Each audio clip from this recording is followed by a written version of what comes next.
한국의 3.1절입니다.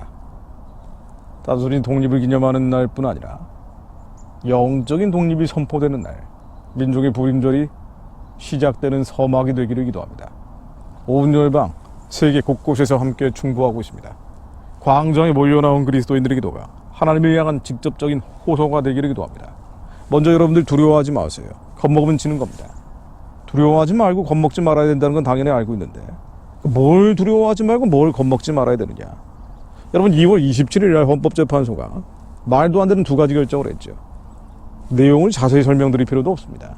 제 나이쯤 되면은 여러분들 삥 하면 뽕하고 아는 거 아니에요. 헌법재판소가 말도 안 되는 두 가지 결정을 한 게 핵심이에요. 하나는 감사원이 선거관리위원회를 감사할 수 없다는 결정을 한 겁니다. 선관위는 누가 감사를 해요? 자체 감사하는 거 아니에요. 심지어 법을 바꿔서도 안 된다. 선관위는 독립기관이기 때문에 절대로 건드리면 안 된다고 결정을 한 거예요. 근데 왜 이런 사건이 헌법재판소까지 가게 되는 거 아니에요?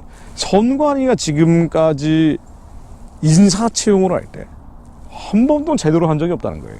감사원이 선관위 채용 비리 실태를 공개한 내용에 따르면요, 선관위가 지난 10년간 진행한 291차례의 경력직 채용에서 878건의 규정 위반이 적발됐다는 거예요.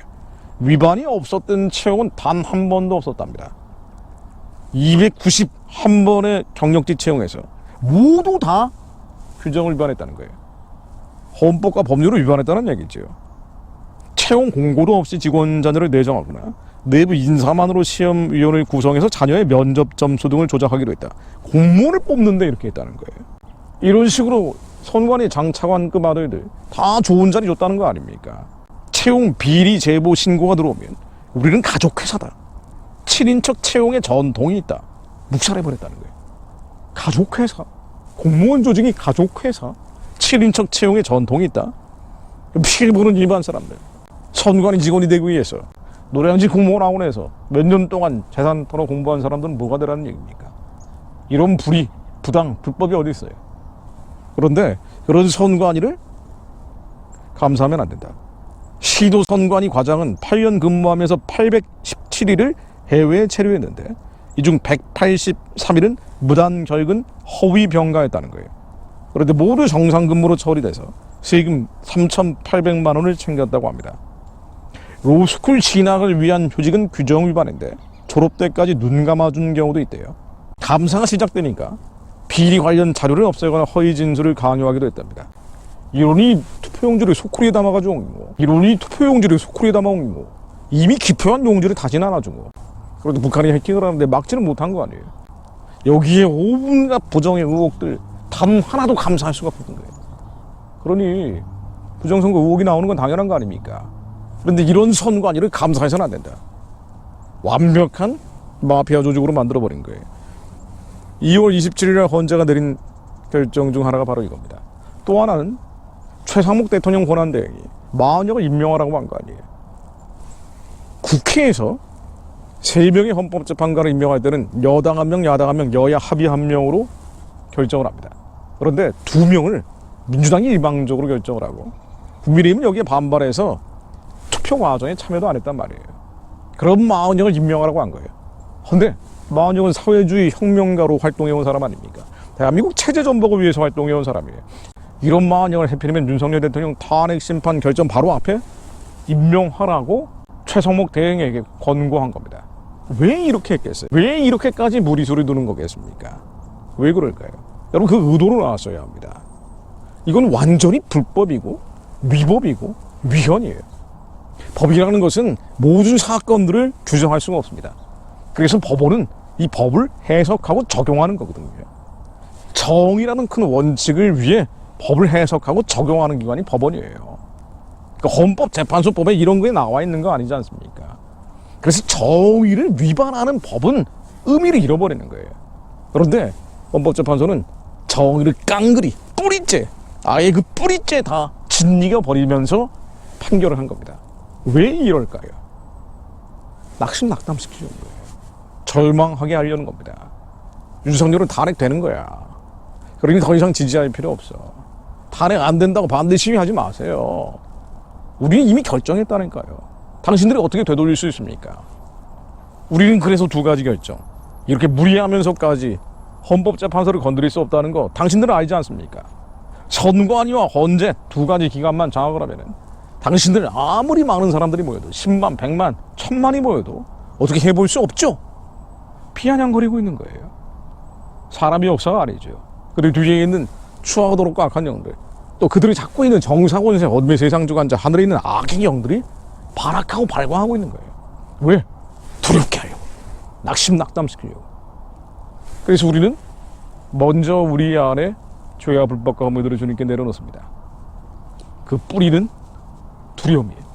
낙심낙담입니다. 우리는 보이는 현상이 그대로 일어날 것이라고 믿지 않습니다. 믿음은 바라는 것들의 실상이에요. 보이지 않는 것들의 증거입니다. 하나님이 무엇을 원하시는지, 주님의 선하고 기쁘고 온전하신 뜻이 헌법재판 과정에 일어날 것을 믿음으로 선포하는 거예요. 너희들 아무리 그래봐야 하나님은 반드시 나라를 지키고 교회를 지키기 원하시니 주님께서 그들의 악한 계획, 이 아히도벨의 계획을 무효화시킨 것을 믿음으로 선포합니다. 선포하는 거예요.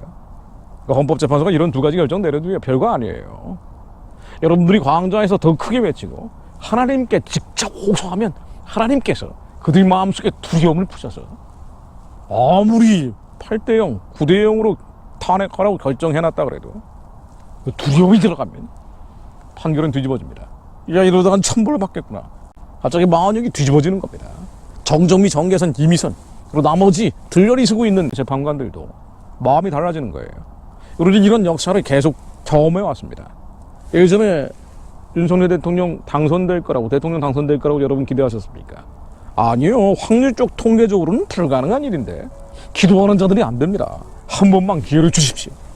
저희들에게 회개할 기회, 돌이킬 기회를 주십시오. 그래서 하나님께서 윤 대통령을 세우신 거예요. 트럼프, 김정은이 만나서 종전선언 평화협정 맺으려고 할 때도 마찬가지입니다. 언론에서는 다 맺어진다고 그랬어요. 그러나 남은 자들이 하나님께 호소한 거예요. 그랬더니 물떠온 하인들만 아는 것처럼 종전선언 무효와 노딜로 끝나버리는 겁니다. 하나님 선하신 역사가 재판 과정에, 헌법재판소 재판 과정에 이루어질 것을 믿습니다.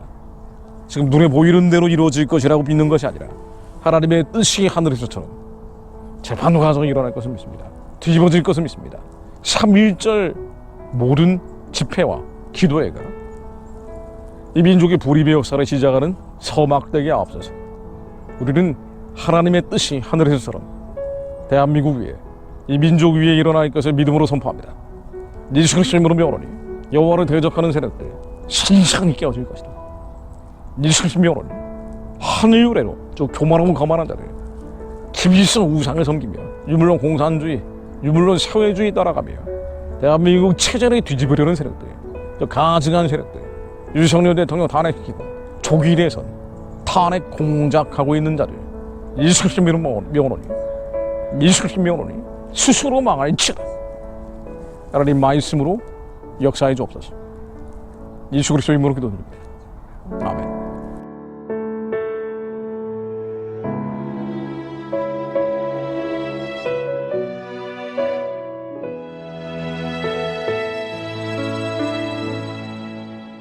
나의 오늘 하루도 예수로 살게 하소서. 날마다 십자가 지며 예수로 살게 하소서.